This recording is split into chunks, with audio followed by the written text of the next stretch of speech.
ओम गुरु ब्रह्मा गुरु विष्णु गुरुदेवो महेश्वरा गुरु साक्षात् परब्रह्म तस्मै श्री गुरुवे नमः।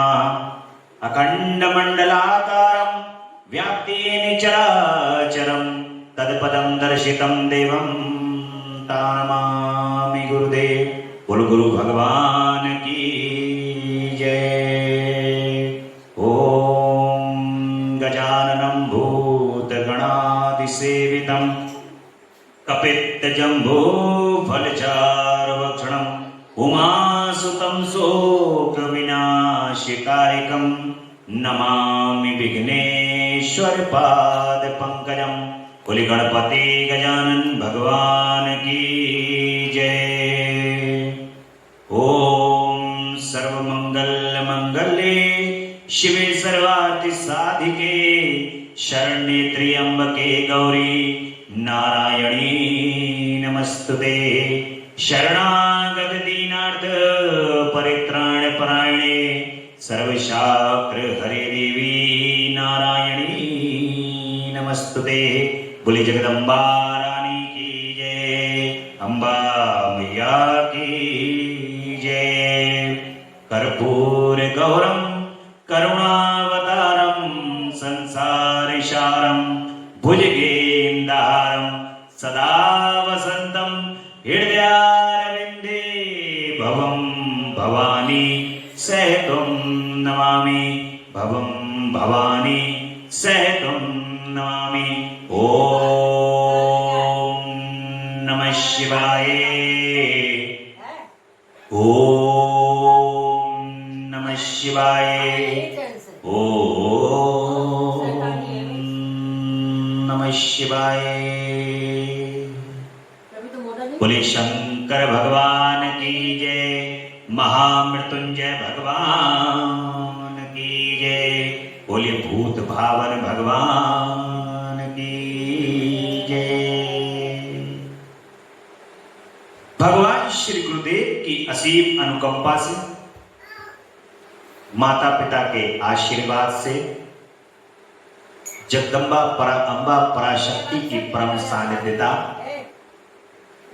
भगवान भोलेनाथ की परम कृपा, आप सभी भक्तों के परम भाग्य के कारण ही भगवान की ये अमृतमयी कथा का आज 26वां दिवस है।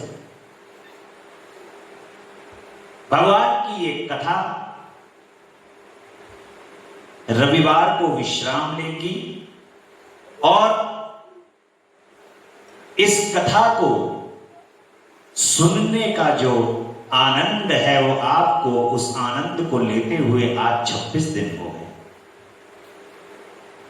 एक एक पल, एक एक क्षण जो आपने संसार में, एक दिन के 24 घंटे होते हैं जिसमें दिन और रात दोनों होते हैं, और उन दिन और रात में आपने इस श्रावण मास में 1 घंटा सवा घंटा बैठ करके जो भगवान की चर्चा को सुना है, वही आपके इस पुण्य भोग काल में जुड़ रहा है। अन्यत्र तो जो भी आपने 22.5 घंटे बर्बाद किए हैं वो अन्यत्र अन्य चीजों के अंदर जुड़ेंगे जाकर के, लेकिन पुण्य काल में ये 1.5 घंटा जो आपने भगवान की कथा को सुना है, ये परम पुण्य काल के अंदर जुड़ेगा। क्योंकि एक कथा जब तक वो कृपा नहीं करते हैं तब तक ये कथा सुनने का सौभाग्य प्राप्त नहीं। प्रथम दिवस से एक ही बात आप लोगों के कानों में डाली जा रही है, वो बात है कि जब तक वो कृपा नहीं करते हैं तब तक उनकी कथा को सुनने का सौभाग्य प्राप्त नहीं हो सकता।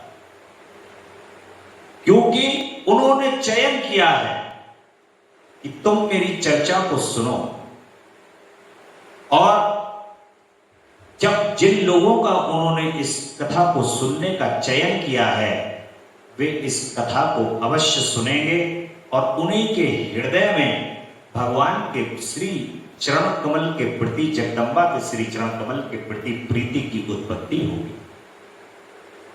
ये कथा का क्या कार्य है? कथा का कार्य है कि जो भक्ति का अंकुर फूटा हुआ है तुम्हारे हृदय में, भगवान से जो तुम प्रेम करते हो, ये उसमें खाद और पानी का काम करता। जब खाद डलेगी, पानी जाएगा, तो ये भक्ति रूपी पौधा उतना ही बढ़ता जाएगा और आगे बढ़ते बढ़ते बढ़ते बढ़ते तुम्हें सब समझ में आ जाएगा कि क्या। देखिए, एक तो ज्ञान होता है जो आप शास्त्रों से, वेदों से अर्जित करें, पुराणों से अर्जित करें। वो शास्त्र कौन सा है? जो लिखा हुआ है। और एक होता है अंतर्ज्ञान। अंतर्ज्ञान क्या होता है? अंतर्ज्ञान वो होता है कि आप अपने प्रभु से प्रेम करते करते करते करते करते करते इतने उनके निकट हो गए कि अब तुम्हें ये ज्ञान हो गया कि मैं क्या करूं और क्या नहीं करूं, कैसे रहूं और कैसे नहीं रहूं, किस प्रकार से अपने प्रभु को मनाऊं। ये आपके हृदय में अपने आप स्वतः ही ज्ञान होता चला जाएगा। जब आप उनके निकट होते चले जाएंगे तो उस निकटता का ज्ञान को कराते चले जाएंगे। और सबसे बड़ी उनके अंदर जो निकटता है, वो निकटता है आपके हृदय में दूसरों के लिए विनम्रता, उपकार की भावना।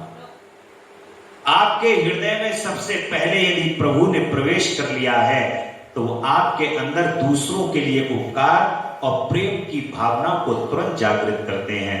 क्योंकि भगवान का नाम ही, प्रभु तो इतने दीन दयाल हैं, जो स्वयं दीन दयाल हैं और आपके हृदय में आ गए तो आपको भी दीन दयाल बना देंगे, दीन दयाल बना के ही छोड़ेंगे।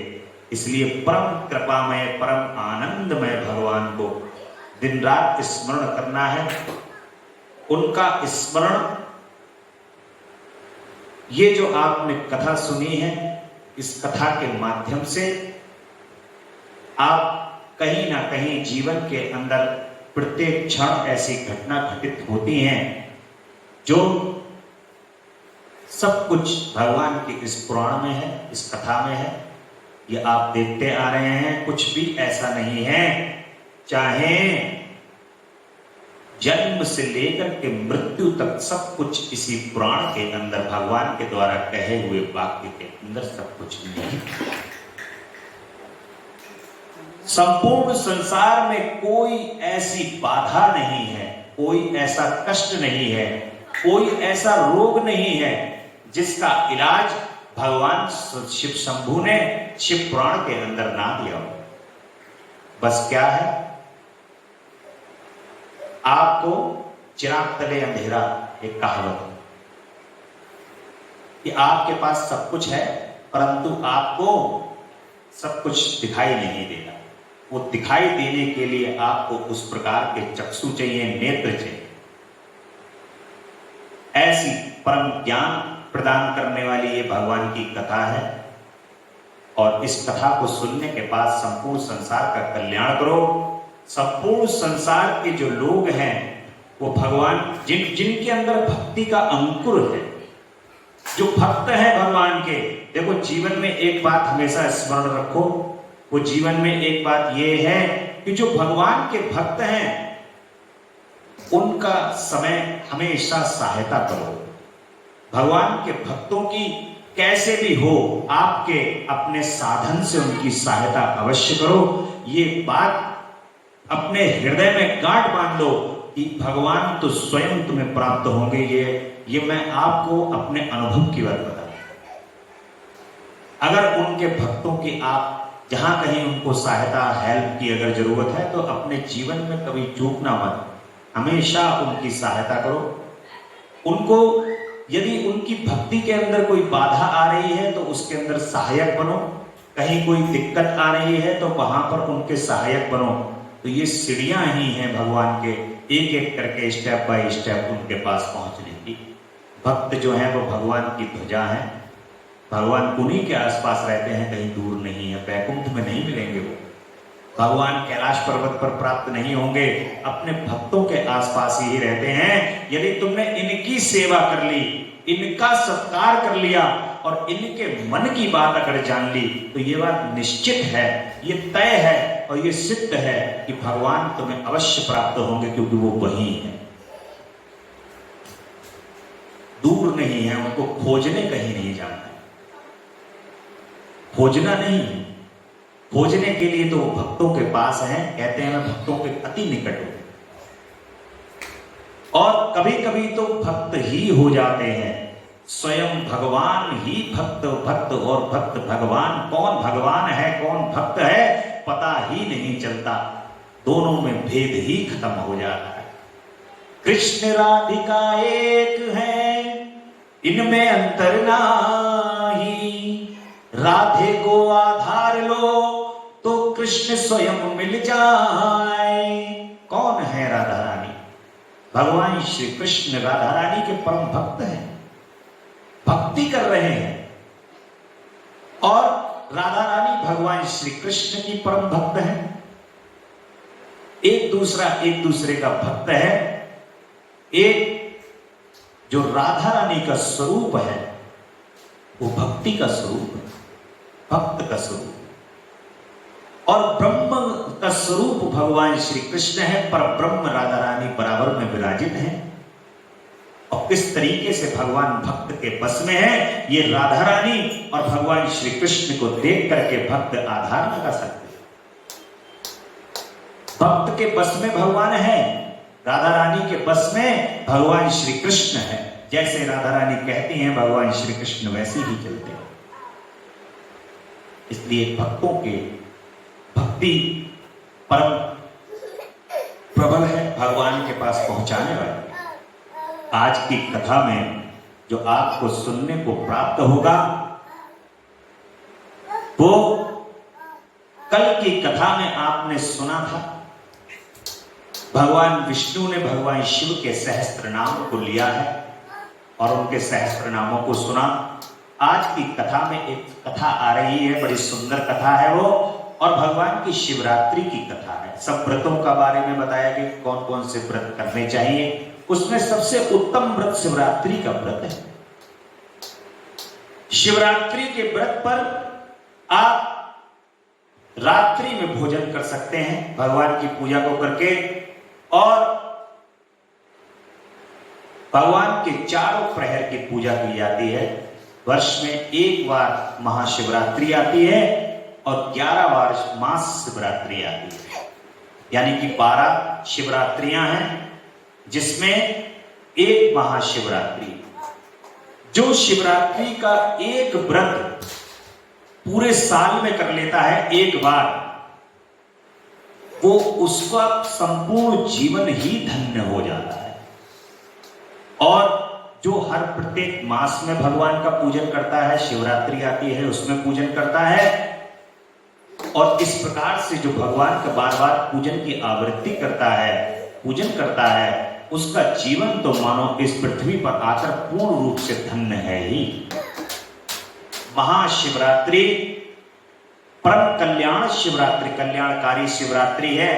उसी पर ये भगवान की एक कथा है, बड़ी अच्छी से आधारित है।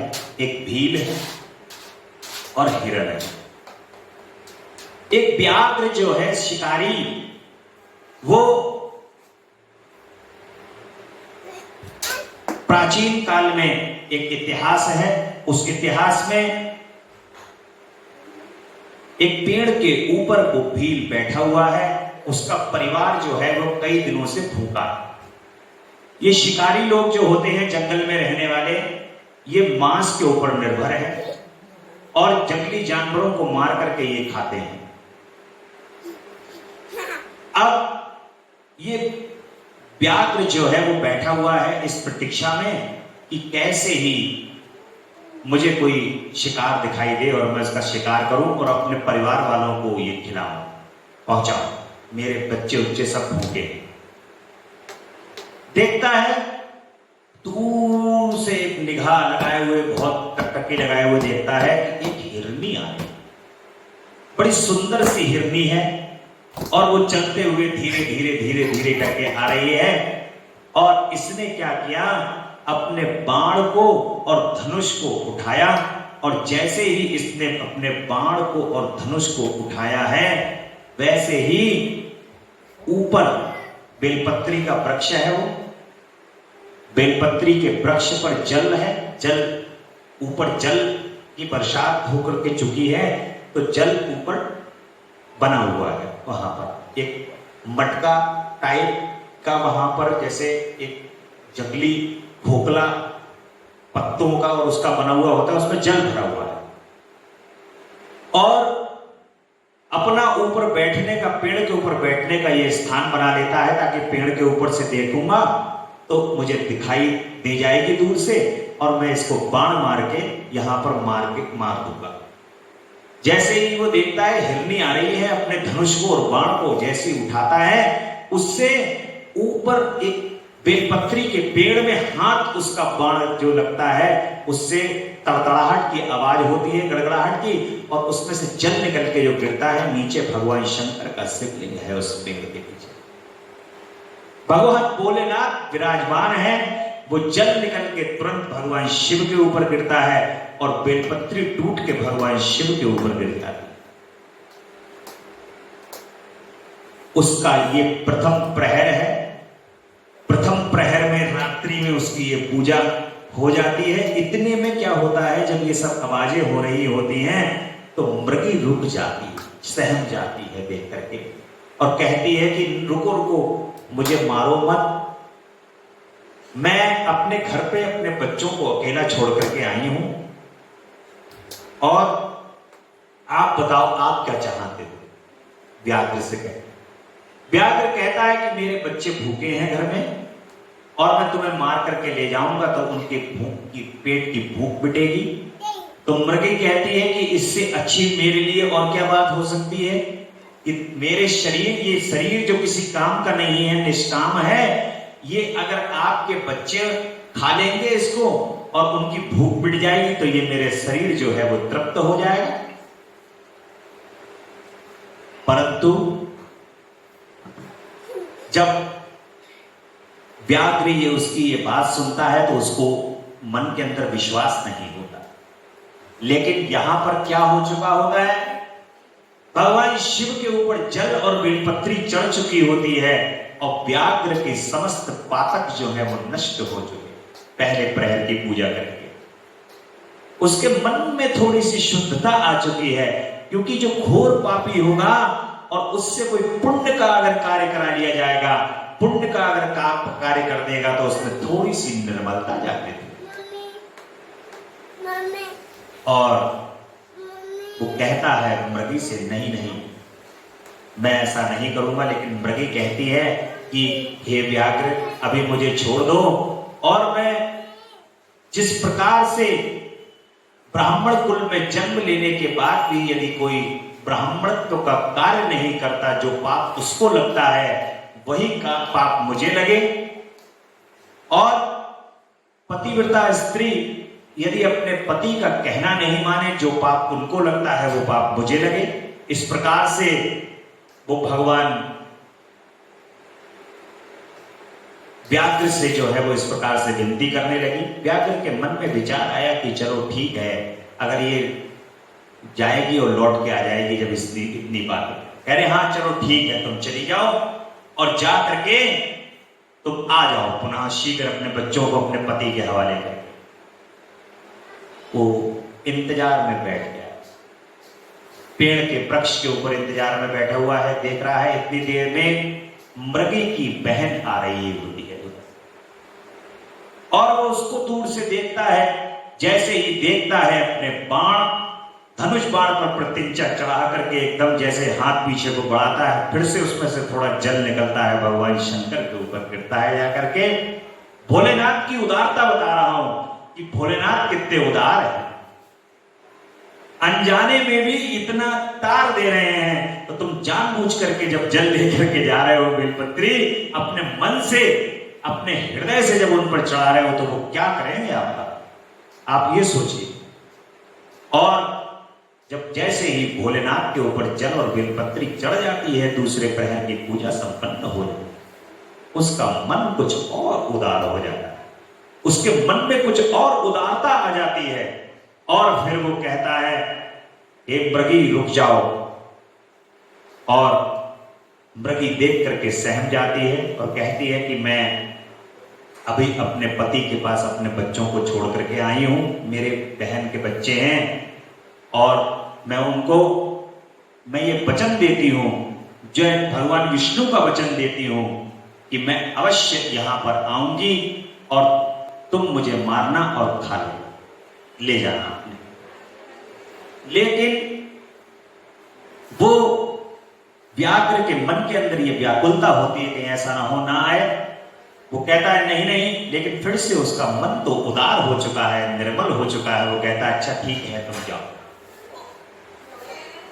और शीघ्र लौट करके आना। लेकिन इतनी ही देर में जो पुरुष मृग होता है वो इन दोनों को ढूंढता हुआ, जब वो ढूंढता हुआ आता है, व्याघ्र उस वृक्ष के ऊपर से टकटकी लगा करके देख रहा होता है और वो कहता है कि फिर से मेरा एक और शिकार आया, क्योंकि वो तो बड़ा हष्टपुष्ट हिरण है।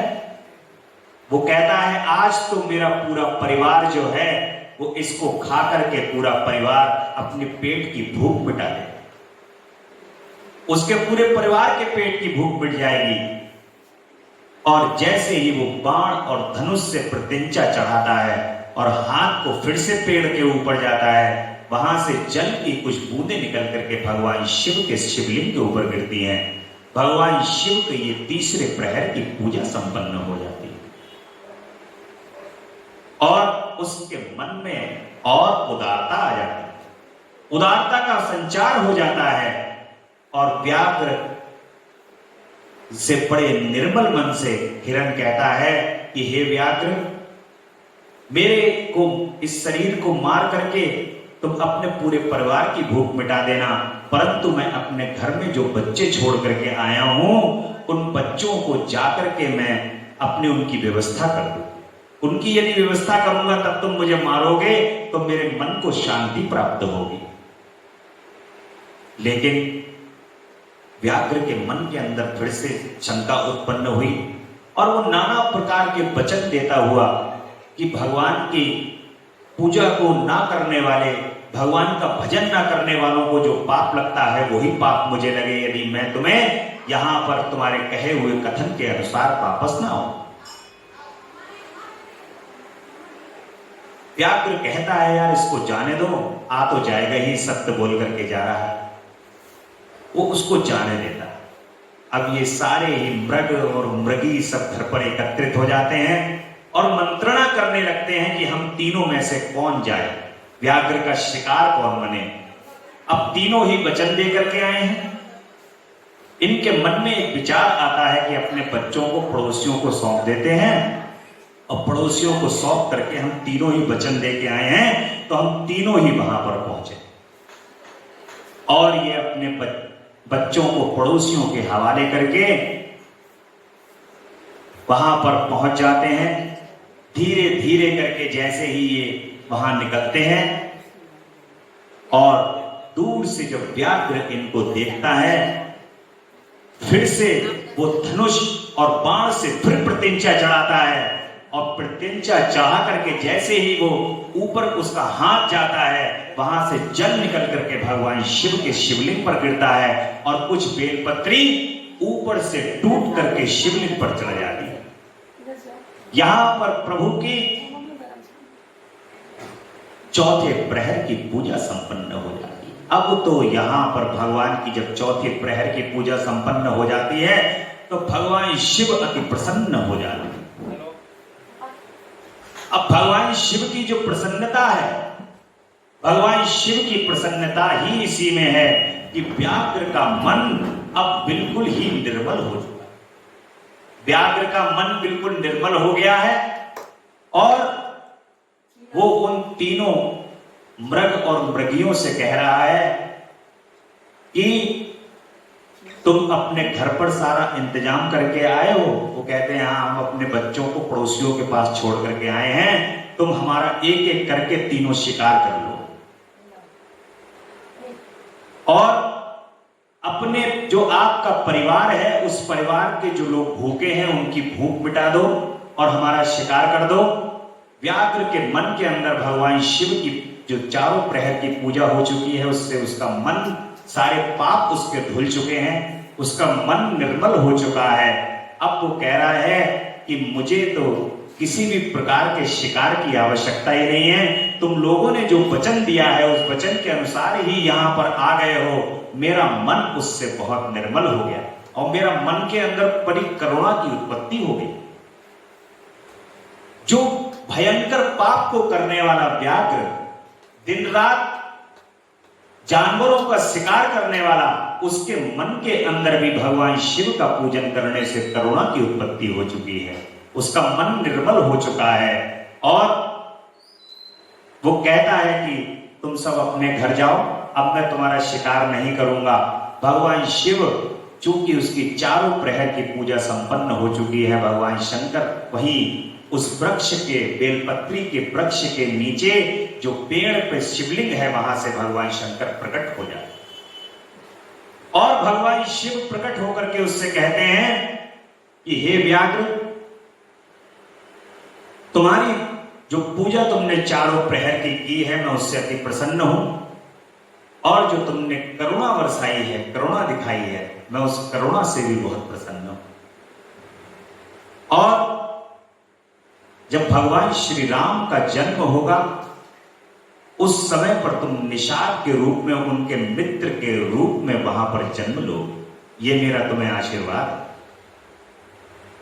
तो भगवान की कृपा, उस व्याघ्र ने अनजाने में भगवान शिव का पूजन किया, अनजाने में उसके हाथ से चारों प्रहर का शिवरात्रि के व्रत में भगवान का पूजन हुआ।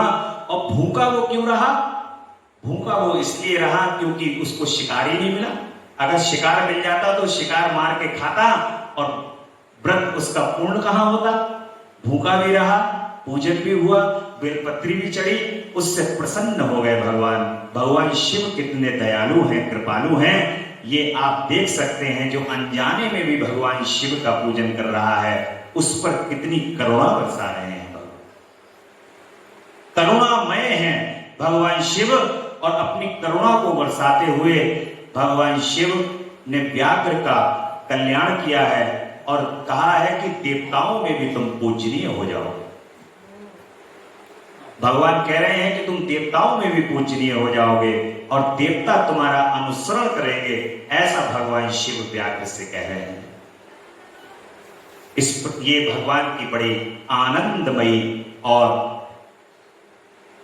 बड़ी करुणामयी शिवरात्रि की कथा है। शिवरात्रि का जो व्रत रखे, उस शिवरात्रि के व्रत में रख करके इस कथा को सुने, इस कथा को दूसरों को सुनाए और सुने तो परम कल्याण की प्राप्ति होती है। भगवान की एक कथा, और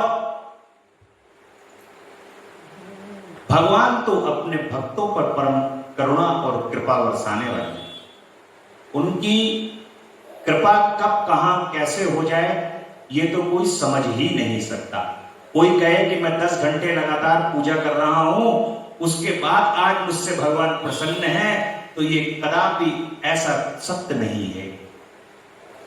भगवान आपकी कौन सी बात से रीझ जाएं, ये आपका कुछ पता नहीं चल सकता। किस दिन भगवान आप पर प्रसन्न हो जाए। कोई कहे कि आज तो मैंने भगवान का एक बार भी सुबह से लेकर रात तक स्मरण नहीं किया, नाम नहीं लिया, परंतु फिर भी आज रात्रि में भगवान ने मेरे को दर्शन प्रदान कर दिए, स्वप्न में भगवान मुझे दिखाई दे गए। क्या पता आपने कौन सा ऐसा कार्य किया जिस कार्य को करके भगवान को प्रसन्नता प्राप्त हो।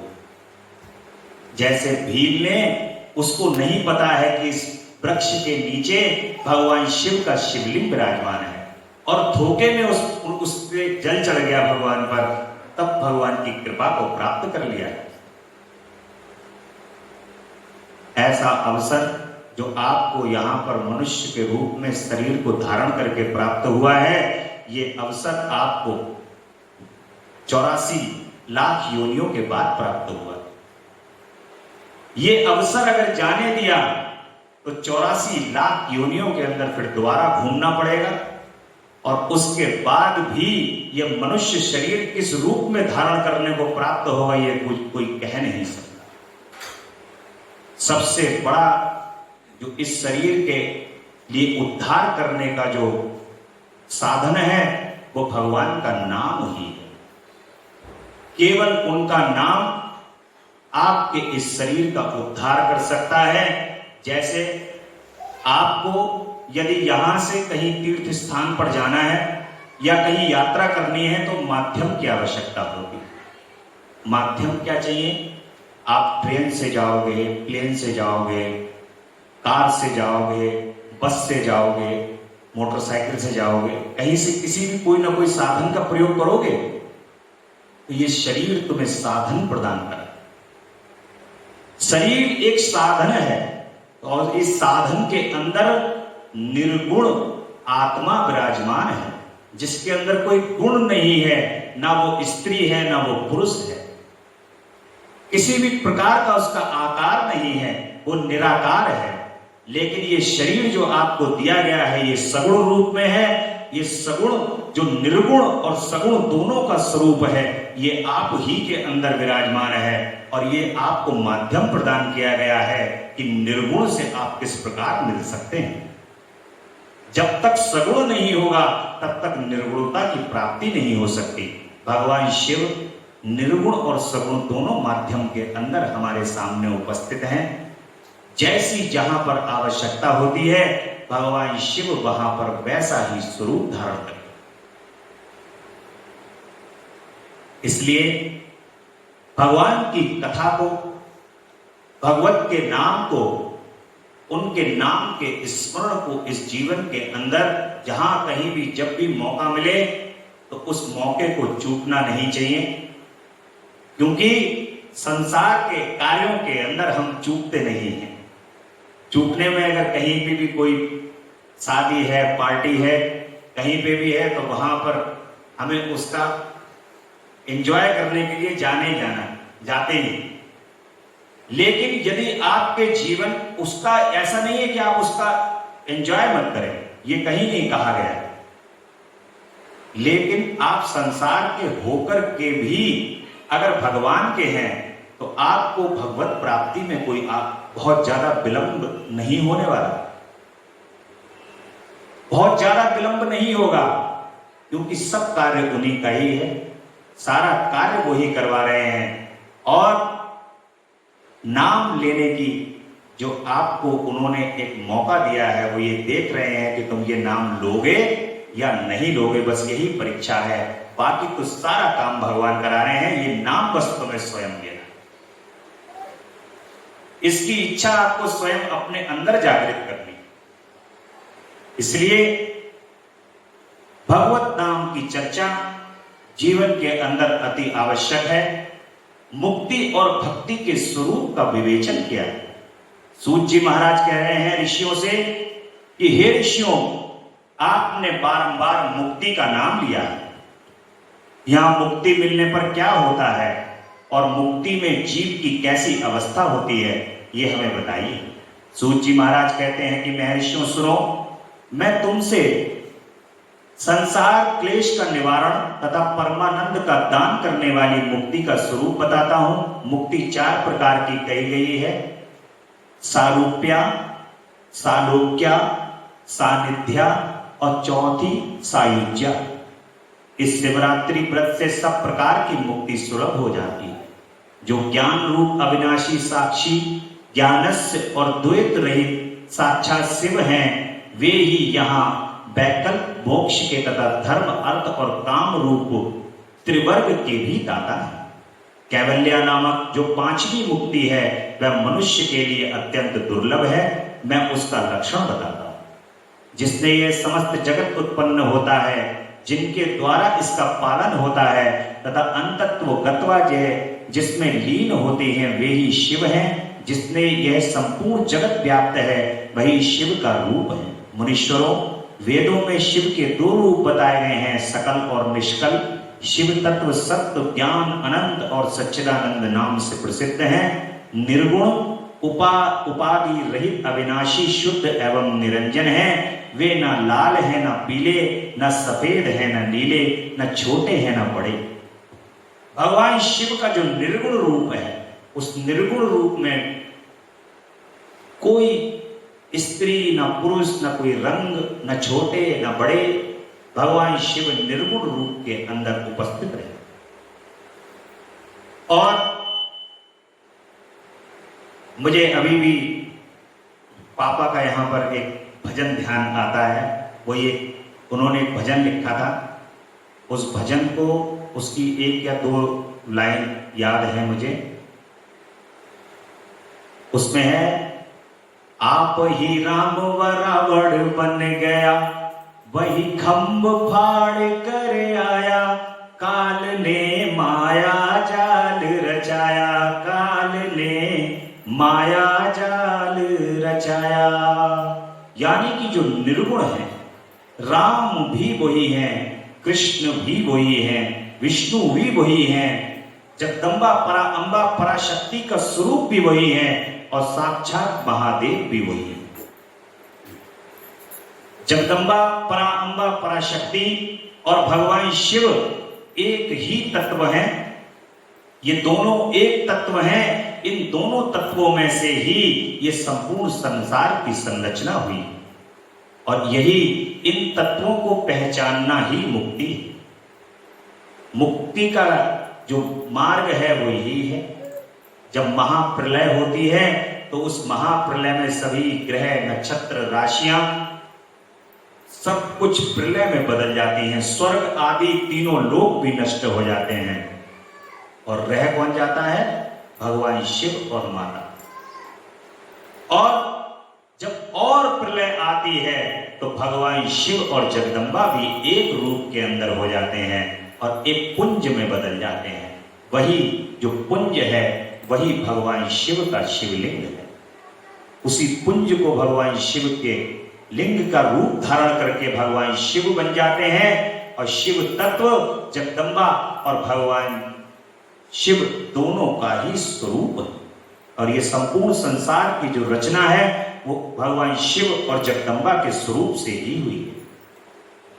अब भगवान शिव, विष्णु, रुद्र और ब्रह्मा के स्वरूप का विवेचन है, जो आपको पूर्व में बताया गया है कि भगवान शिव में से ही विष्णु भगवान जो कि पालन करता है, और ब्रह्मा जी सृष्टिकर्ता, और रुद्र संहार करता, इन तीनों का उत्पत्ति हुई है। और शिव संबंधी तत्व ज्ञान का वर्णन करके उनकी महिमा, यहां पर महिमा को बताया गया है कि भगवान शिव की जो उनका तत्व है उसकी महिमा का वर्णन करने में वेद भी असमर्थ हैं। वेदों के और शास्त्रों को क्षमता नहीं है कि वो उनकी महिमा का वर्णन कर सके। जैसा कि आपने देखा कि युद्ध काल में जब युद्ध हुआ तो वेदों को, चारों वेदों को रथ पर उनके हाँकने के लिए घोड़ा बनाया गया, और उस समय पर जैसे ही भगवान शिव रथ के ऊपर सवार हुए तो उन्होंने घुटने टेक दी। यानी कि भगवान शिव का भार ग्रहण करने की क्षमता वेदों में नहीं है, भगवान शिव का वर्णन करने की क्षमता वेदों में भी है। इस प्रकार से भगवान शिव का यहाँ पर कोटि रुद्र संहिता विश्राम लेंगी। बड़े आनंद के साथ भगवान शिव की यहाँ पर वर्णन किया है कोटि रुद्र संहिता में। बोली शंकर भगवान की जय। अब आनंद स्वरूप जगदम्बा का यहाँ पर वर्णन है उमा संहिता के माध्यम से। पूरी शिव पुराण में भगवान शिव और मां दोनों का ही यहां पर वर्णन है। माता के स्वरूप का जो वर्णन है वो शिव पुराण में लगातार शिव और शक्ति का वर्णन किया गया है। उसी के अंतर्गत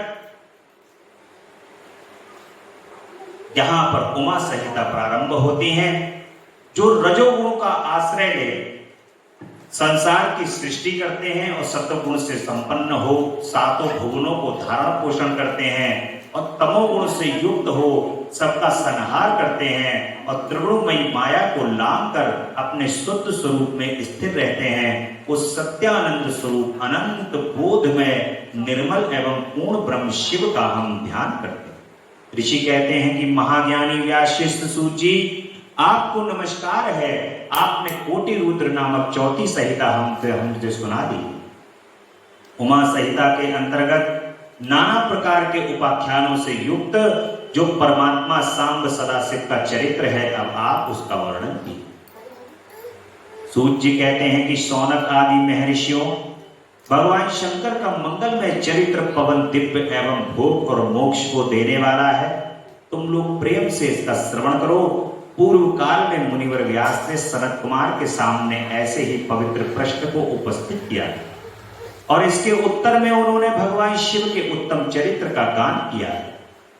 एक उस समय पुत्र की प्राप्ति के निमित्त श्री कृष्ण के हिमवान पर्वत पर जाकर के महर्षि उपमन्यु से मिलने, उनकी बताई हुई पद्धति के अनुसार भगवान शिव की प्रसन्नता के लिए तप करने और तप के से प्रसन्न होकर माता पार्वती, कार्तिकेय तथा गणेश सहित शिव के प्रकट होने तथा श्री कृष्ण के द्वारा उनकी स्तुति पूर्वक वरदान मांगने की कथा सुनाकर सनत कुमार जी ने कहा कि श्री कृष्ण वचन सुनकर भगवान भव उनसे बोले कि वासुदेव, तुमसे जो कुछ मनोरथ किया है वह सब पूर्ण होगा। इतना कहकर त्रिशूलधारी भगवान शिव फिर कहते हैं कि यादवेंद्र, तुम्हें सांब नाम से प्रसिद्ध एक महापराक्रमी बलवान पुत्र प्राप्त होगा।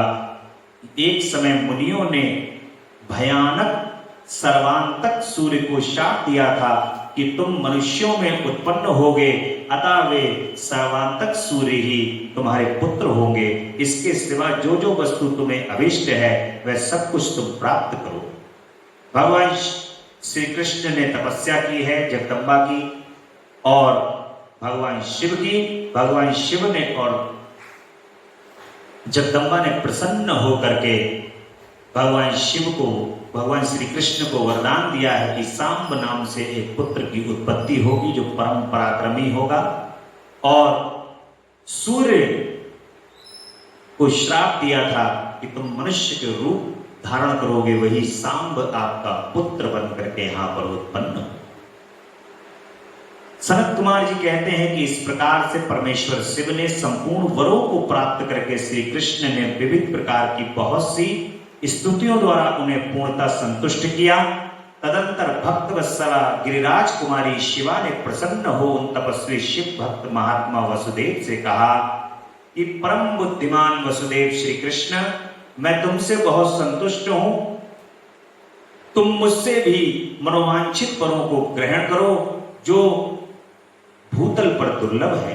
भगवान श्री कृष्ण कहते हैं कि देवी, यदि आप मेरे इस सत्य तपस्या से संतुष्ट हैं और मुझे वर दे रही हैं, तो मैं ये चाहता हूं कि ब्राह्मणों के प्रति कभी मेरे मन में द्वेष ना हो और मैं सदा द्विजों का पूजन करता हूं। मेरे माता पिता सदा मुझसे संतुष्ट रहें। मैं जहां कहीं भी जाऊं, समस्त प्राणियों के प्रति मेरे हृदय में अनुकूल भाव रहें। आपके दर्शन के प्रभाव से मेरी संतति उत्पन्न हो। मैं सैकड़ों यज्ञ करके इंद्र आदि देवताओं को तृप्त करूं और सहस्त्रों साधु सन्यासियों और अतिथियों को सदा अपने घर पर श्रद्धा से पवित्र अन्न भोजन कराऊं। भाई बंधुओं के साथ नित्य मेरा प्रेम बना रहे तथा मैं सदा संतुष्ट रहूं। सनत कुमार जी कहते हैं कि भगवान श्री कृष्ण का ये वचन सुनकर समस्त अभिष्टों को देने वाली जगत जननी परा अम्बा पराशक्ति माता पार्वती उनसे कहती हैं कि तुम्हारा कल्याण हो। इस प्रकार श्री कृष्ण उत्तम कृपा करके श्री कृष्ण पर उन्होंने उत्तम कृपा की और सभी वरों को दे डाला। माता कहती हैं कि तथास्तु, ऐसा ही होगा। और इस प्रकार से मां भगवान श्री कृष्ण से कहती हैं कि तुम्हें इस संसार के अंदर, इस पूरे त्रिलोकी के अंदर सुदर्शन चक्र जो भगवान विष्णु का स्वयं उनके पास है, वो चक्र, अभीष्ट चक्र भगवान श्री कृष्ण के पास प्रदान कर देती हैं और भगवान शिव, भगवान श्री कृष्ण उससे समस्त जगत संसार का कल्याण करते हैं। और ये भगवान श्री कृष्ण का जो अवतार है, देवी भागवत के अनुसार भगवान श्री कृष्ण का ये अवतार जगदम्बा परा अम्बा पराशक्ति आद्या शक्ति माता काली का अवतार है। इसलिए भगवान श्री कृष्ण पूर्ण ब्रह्म है और राधा रानी भगवान शिव है, ऐसा देवी भागवत के अंदर कहा गया है। और ये बात आप स्वयं देखते ही होंगे कि भगवान शिव और माता पार्वती या जगदम्बा परा अम्बा पराशक्ति दोनों ही ब्रज में किस प्रकार की लीला करते, उस लीला को देख करके संपूर्ण संसार मोहित है। आज भी 5300 वर्ष पूर्ण होने के बावजूद भी उस ब्रज भूमि पर वहां के भक्त भगवान शिव, भगवान श्री कृष्ण और राधा रानी को आज भी कण कण में देखते हैं। नरक में गिराने वाले पापों का संक्षिप्त परिचय किया गया है। सनत कुमार जी कहते हैं कि व्यास जी, जो पाप परायण जीव महानरक के अधिकारी हैं, उनका मैं संक्षेप में वर्णन दिया जाता है, सावधान होकर के सुनो। पराय धन को अपग्रहण करने की इच्छा, चित्त के द्वारा अनिष्ट चिंतन तथा ना करने योग्य कर्म से प्रवृत्त होने का दुराग्रह और कर्म में प्रवृत्त होने का दुराग्रह, ये 4 प्रकार के मानसिक पाप कर्म हैं। असंगत प्रलाप, असत्य भाषण, अप्रिय बोलना और पीठ पीछे चुगली खाना, ये 4 वाचिक वाणी द्वारा होने वाले पाप कर्म हैं। अभक्ष भक्षण, प्राणियों की हिंसा, व्यर्थ के कार्यों में लगना और दूसरे के धन को हड़प लेना, ये 4 प्रकार के शारीरिक पाप कर्म हैं। इस प्रकार ये 12 कर्म बताए गए हैं जो मन, वाणी और शरीर इन 3 साधनों से संपन्न होते हैं। जो संसार सागर से पार उतारने वाले महादेव से द्वेष करते हैं, वे सब के सब नरकों के समुद्र में गिरने वाले। उनका बड़ा भारी पातक लगता है। जो शिव ज्ञान द्वारा उपदेश देने वाले तपस्वी की, गुरुजनों की और पिता ताऊ आदि की निंदा करते हैं, वे उन्मत्त मनुष्य नरक के समुद्र में गिरते हैं। ब्रह्म हत्यारा, मदिरा पीने वाला, स्वर्ण चुराने वाला, गुरु पत्नीगामी तथा इन 4 से संपर्क रखने वाला 5वीं श्रेणी का पापी है। ये सब के सब महापाप ही कहे गए हैं। जो क्रोध से, लोभ से, भय से तथा द्वेष से ब्राह्मण के वध के लिए महान मर्म भेदी दोष का वर्णन करता है, वह ब्रह्म हत्यारा होता है। इस प्रकार से जो निर्दोष पुरुष पर दोषारोपण करता है, वह मनुष्य भी ब्रह्म हत्यारा होता है। जो भरी सभा में उदासीन भाव से बैठे हुए श्रेष्ठ द्विज को अपनी विद्या के अभिमान से अपमानित करते हैं, उसे निस्तेज, उसका पाप उसे निस्तेज कर देता है। ऐसे उसे ब्रह्म हत्यारा कहा गया है। जो दूसरों के यथार्थ गुणों का भी बलान खंडन करके झूठे गुणों द्वारा अपने आप को उत्कृष्ट सिद्ध करते हैं, वह निश्चय ही ब्रह्म हत्यारे होते। जो सांडों द्वारा बाही हुई गौओं को तथा गुरु के उपदेश को ग्रहण करते हुए द्विजों के कार्य में विघ्न डालते हैं, उन्हें ब्रह्म हत्यारा कहते हैं। जो देवताओं, ब्राह्मणों तथा गौओं के उपयोग के लिए दी हुई भूमि को हर लेते हैं, उसे ब्रह्म हत्यारा कहा जाता है। देवता और ब्राह्मण के धन को हर लेना तथा अनान्य से धन कमाना ब्रह्म हत्या के समान ही पातक जानना चाहिए। जिस किसी व्रत, नियम तथा यज्ञ को ग्रहण करके उसे त्याग देना तथा 5 महायज्ञों का अनुष्ठान न करना मदिरा पान के समान पातक बताया गया है। पिता और माता को त्याग देना, झूठी गवाही देना और झूठा वादा करना, शिव भक्तों को मांस खिलाना तथा अभक्ष्य वस्तु का भक्षण करना ब्रह्म हत्या के तुल्य कहा गया।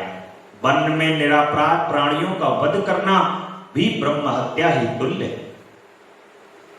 साधु पुरुषों को चाहिए कि वे ब्राह्मण के धन को त्याग दें, उसे धर्म के कार्य में भी लगाएं, अन्यथा महा ब्रह्म हत्या का दोष लगता है। गौओं के मार्ग में, वन में तथा गांव में जो लोग आग लगाते हैं वे भी ब्रह्म हत्या ही करते हैं। इस तरह जो भयानक पाप है वे ब्रह्म हत्या के समान माने गए हैं। और इस प्रकार पैतृक संपत्ति के बंटवारे में उलटफेर करना, अन्यत्र अभिमान और अधिक क्रोध करना, पाखंड फैलाना, कृतज्ञता करना, विषयों में अत्यंत आसक्त होना, कंजूसी करना, सत्पुरुषों से द्वेष रखना, पर स्त्री पराक्रम करना, श्रेष्ठ कुल की कन्याओं को कलंकित करना, यज्ञ, बाग, बगीचे, सरोवर तथा स्त्री पुरुषों का विक्रय करना, तीर्थ यात्रा, उपवास तथा व्रत एवं उपनयन आदि का सौदा करना और स्त्री के धन से जीविका चलाना और स्त्रियों के उत्पन्न वशीभूत होना, स्त्रियों की रक्षा न करना तथा उनसे छल पराई स्त्रियों का सेवन करना, ब्रह्मचर्य आदि व्रतों को त्याग देना, दूसरे के आचरण का सेवन करना, असत शास्त्रों का अध्ययन करना, अग्नि, गुरु, साधु तथा ब्राह्मण की निंदा करना, पितृ यज्ञ और देव यज्ञ को त्याग देना, अपने कर्मों का परित्याग करना, बुरे स्वभाव को अपनाना, नास्तिक होना, पापों में लगना और सदा झूठ बोलना, इस तरह के पापों से युक्त इस स्त्री पुरुषों को उपपातक ही कहा गया है। ये सारे जो कार्य हैं ये सब पाप कर्म की श्रेणी में आते हैं। परंतु देखिए कलयुग के अंदर, ये कलयुग है और अभी घोर कलयुग तो नहीं कहा जाएगा क्योंकि घोर कलयुग आते आते थोड़ा सा समय लगेगा। लेकिन अभी ये जो चल रहा है, बीच बीच में भगवान क्या करते हैं, बीच बीच में ट्रायल चलता है। ट्रायल का मतलब भगवान बीच में, भगवान के जो भक्त हैं वो भगवान की भक्ति का प्रचार और प्रसार करते हैं। जब असुर शक्ति ज्यादा बढ़ जाती है तो देवता परेशान होकर के भगवान के पास त्राहिमाम त्राहिमाम करते हुए पहुंचते हैं और भगवान उसका उपाय कहते हैं कि जाओ, अब इस धरती पर कल्याण करने के लिए मेरे ये स्वरूप, मेरे ये भक्त जो हैं वो अपनी भक्ति का संचार करें। और उस भक्ति के संचार करने से कुछ समय के लिए भक्ति काल प्रकट हो जाता है। परंतु कलयुग का कार्य क्या होता है, कलयुग तो हर जगह उपस्थित है। कलयुग आपके मन के अंदर प्रवेश कर जाएगा। भगवान की भगवत बात चर्चा को सुनते सुनते सुनते सुनते आपका मन को कलयुग चुरा करके ले जाए। जो दृढ़ता से भगवान के कार्य के अंदर बैठे हुए हैं, जो दृढ़ता से भगवान के नाम को लेने के लिए बैठे हुए हैं, उन पर कलयुग का प्रभाव नहीं होता। अन्यत्र कलयुग का प्रभाव तुरंत हो जाएगा और आपके मन को हर करके ले जाएगा, आपके मन को तुरंत हर के लेगा और कलयुग का प्रभाव वहीं से प्रारंभ हो जाएगा। नाना प्रकार की वृत्तियों के अंदर मनुष्य ना पड़े, ये केवल एक ऐसा मार्ग बताया गया है कि जिन वृत्तियों के अंदर ना पड़ करके मनुष्य सत्कर्म की ओर प्रवेश कर जाता है और जैसे ही सत्कर्म के अंदर प्रवेश करता है मन स्वच्छ और निर्मल होकर के भगवान के श्री चरण कमल की सेवा उनके नाम में लग जाता है। क्योंकि आप क्या करोगे, जब ये सब कार्यों के अंदर लग जाओगे तो नाम से दूर हो जाओगे, नाम कोसों दूर चला जाएगा और फिर आप सोचोगे ही नहीं। और जो ये जगह जो मैंने आपको बताई है, यहां पर सब पर कलयुग का वास है। कलयुग ने अपना वास मांगा है। भगवान जब जिस समय पर भगवान श्री कृष्ण के जाने के बाद कलयुग ने प्रवेश किया है तो उसने स्थान मांगा है कि मुझे स्थान मिले, और वो इन जगहों पर उसको स्थान प्राप्त हुआ है। सोने में, स्वर्ण में कलयुग का वास है और मदिरालय में जितने भी व्यसन हैं, सारे व्यसन की जगह पर कलयुग ने जुआ घर में, वैश्यालयों में, इन सभी जगहों पर उसने कहा कि इन सभी जगहों पर मुझे स्थान प्रदान कर दो। यदि मुझे इन जगहों पर स्थान प्राप्त हो जाएगा, बाकी तो तुम राजन अपने आराम से रहो। तो राजन जो स्वर्ण का मुकुट उन्होंने धारण किया हुआ था, कलयुग ने कहा कि अब मैं इनकी बुद्धि का हरण कर लूंगा। और उन्होंने स्वर्ण के ऊपर मुकुट पहने हुए थे राजा, बुद्धि का हरण कर लिया। वहीं से जो है सारा कुप्रभाव प्रारंभ हो गया और कलयुग ने अपना स्थान बनाना प्रारंभ कर लिया, अपनी जगह बना ली। और ये जगह जो है वो वही है। इसलिए इन सभी जगहों से बचने के लिए बस केवल एक ही साधन है, और वो साधन है भगवत नाम। भगवान के नाम का सहारा ही आपको इन जगहों से बचा सकता है, इन जगहों से मुक्ति दिला सकता है। अब किस प्रकार से जो ये पाप कर्म करते हैं, उन लोगों के लिए, पापियों और पुण्य आत्माओं के लिए किस प्रकार से यमलोक की यात्रा होती है, वो यमलोक की यात्रा का वर्णन किया है। सनत कुमार जी कहते हैं कि व्यास जी, मनुष्य 4 प्रकार के पापों से यमलोक में जाते हैं और यमलोक अत्यंत भयानक और भयंकर है। यहां समस्त देहधारियों को विवश होकर जाना पड़ता है। कोई ऐसे प्राणी नहीं है जो यमलोक में न जाते। किए हुए कर्म का फल कर्ता को अवश्य भोगना पड़ता है, इसका विचार करो। जीवों में जो शुभ कर्म करने वाले हैं, सौम्य चित्त और दयालु हैं और सौम्य मार्ग से यमपुरी के पूर्व द्वार को जाते हैं। जो पापी पाप कर्म का परायण तथा दान से रहित हैं, वे भयानक दक्षिण मार्ग से यमलोक की यात्रा करते हैं। मृत्युलोक से 86,000 योजन की दूरी लांघकर नाना रूप वाले यमलोक की स्थिति है, ये जानना चाहिए। पुण्य कर्म में को करने वाले लोगों को तो यह नगर निकटवर्ती सा प्रतीत होता है। देखिए, पाप और पुण्य 2 प्रकार के, आपको यहां पर 2 प्रकार की वस्तुएं बताई गई हैं, एक पाप और एक पुण्य। तो ये तराजू का जो पल्ला है ना, बराबर होना चाहिए, और पुण्य का भारी होना चाहिए, पाप हल्का होना चाहिए। लेकिन बराबर भी नहीं कर पाते। पाप का जो पल्ला होता है वो हमेशा भारी रहता है, पाप हमेशा भारी दिखाई देगा। लेकिन देखिए, पाप पुण्य, अगर पाप ज्यादा कर दिए तो पाप को भोगने आना पड़ेगा, पुण्य ज्यादा कर दिए तो पुण्य को भोगने आना पड़ेगा। अच्छा कर्म करोगे तो उसे भी भोगने आना पड़ेगा। और अच्छा और बुरा सब कुछ भगवान पे समर्पित करके, सब कुछ उनकी श्री शरणागत में जाकर के अगर उनके नाम का सहारा लोगे तो उनके लोक में जाना। यमपुरी के भगवान शिव के जो भक्त हैं, जगदम्बा के जो भक्त हैं, उनको यमपुरी के दर्शन नहीं होते। भगवान शिव के भक्त शिवलोक में शिवगण को प्राप्त होते हैं, और यही भगवान माता जगदम्बा के भक्त भी उनके लोक को प्राप्त होते हैं। यमराज उनके भक्तों को हाथ नहीं लगा, क्योंकि वो अपना सारा पाप और पुण्य अपने भगवत नाम के अंदर समर्पित किए हुए हैं। अब भगवान के यहां पर जो वर्णन किया गया है पुराण में, उसमें नरकों की 28 कोटियां हैं, जो प्रत्येक 5 नायक के क्रम से 140 रौरावती नरकों की नामावली बताई गई है। और देखिए, इसका यहां पर वर्णन क्यों किया गया? शिव पुराण के अंदर इसका वर्णन क्यों किया गया? शिव पुराण के अंदर जो वर्णन किया गया है वो इसलिए क्योंकि आप इसको सुने और सुनने के बाद जीवन के अंदर जो पाप कर्म हैं, जिन पाप कर्मों के निकट आप पहुंच गए हो, उसके महत्व को समझें कि यदि आपने वो पाप कर्म किए हैं तो उन पाप कर्मों के करने से आपको कितना घोर कष्ट की प्राप्ति हो सकती है।